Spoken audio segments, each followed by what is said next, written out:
ముందుగా అందరికీ బతుకమ్మ శుభాకాంక్షలు అండి.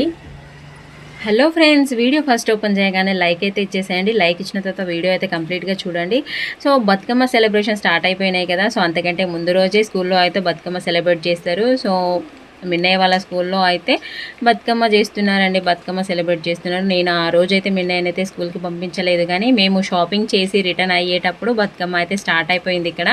సో ఇంకా ఇక్కడ ఆగి కాసేపు చూసి వెళ్దాము అని చెప్పి ఇక్కడ ఆగాము. బతుకమ్మ అంటేనే మనం చాలా బాగా చేసుకుంటాం కదా. మన తెలంగాణలో మంచిగా ఆడపిల్లలందరూ కలిసి జరుపుకునే పండుగ ఏదైనా ఉంది అంటే అది బతుకమ్మనే. బతుకమ్మను చూసారా, వెనకాల ఎంత పెద్దగా పేల్చినారో, రకరకాల పూలతోని చాలా పెద్దగా పేల్చినారు. పైన ఇంకా గౌరమ్మను పెట్టుకొని పూజించుకున్నారు. స్కూల్లో సెలబ్రేట్ చేస్తున్నారు కాబట్టి చిన్నారులతోనే స్టార్ట్ చేసినారు ఫస్ట్. ఇంకా వీళ్ళు చిన్నపిల్లలు కదా, ఇంకా చాలా బాగా చేస్తున్నారండి. కోలలు పట్టుకొని, తర్వాత కోలలు లేకుండా. ఇంకా లాస్ట్ వరకు మేము ఉండలేదు, కానీ ఫస్ట్ చిన్నపిల్లల నుంచి 10th క్లాస్ వరకు అయితే స్టార్ట్ చేసినారు బతుకమ్మను.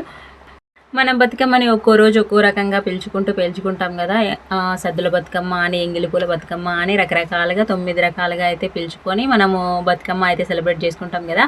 సో ఇక్కడ సెలబ్రేట్ చేశారు, కానీ నేను మా ఇంట్లో అయితే ఏమి బతుకమ్మ చేసుకోలేదండి. ఇంకా ఇక్కడ డ్యాన్స్ మాస్టర్ చూసారా, చిన్నపిల్లలు కాబట్టి చిన్న చిన్న స్టెప్స్ వేయించి వాళ్ళకైతే బాగా నేర్పించారనమాట. ఆ తర్వాత ఇక్కడ 4th క్లాస్ స్టూడెంట్స్, వీళ్ళందరూ 4th 5th అనుకుంటా, వీళ్ళు కూడా చాలా బాగా చేశారు.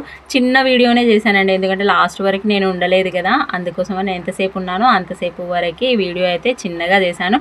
సో ప్లీజ్ తప్పకుండా లైక్ చేయండి, లాస్ట్ వరకు చూసి ఆదరిస్తారు అని అయితే అనుకుంటున్నాను. థ్యాంక్ యూ సో మచ్ అండి వీడియో